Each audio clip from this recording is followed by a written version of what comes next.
Welcome.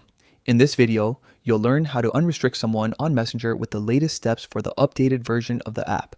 Whether you restricted someone by accident or simply changed your mind, this quick guide will help you get things back to normal in just a few moments. Let's dive right in. First, open the Messenger app on your Android device. Make sure you're using the updated version so that the layout matches what you see here. Once the app is open, look in the top left corner of the screen and tap on the three horizontal lines. This will open up the main menu where you can adjust your settings and privacy options. Next, at the top right of that menu, you'll see a small gear icon that's your settings button. Go ahead and tap it. This will take you to a new page filled with different options to organize and manage your Messenger experience. Now, scroll down and tap on privacy and safety. This section controls how you interact with others on Facebook Messenger, including blocked accounts, message requests, and of course, restricted accounts. From there, choose restricted accounts.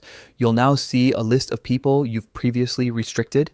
This means they could send you messages, but you wouldn't see them in your main chat list unless you decided to. Find the person you want to unrestrict and tap their name. Once you open their profile, you'll see an option that says unrestrict. All you need to do now is tap it, and that person will immediately be unrestricted. They'll return to your normal chat list and you'll both be able to message each other freely again. And that's it. You've successfully unrestricted someone on Messenger. If this walkthrough helped you, make sure to tap, like, and subscribe for more easy step-by-step tech guides. Thanks for watching.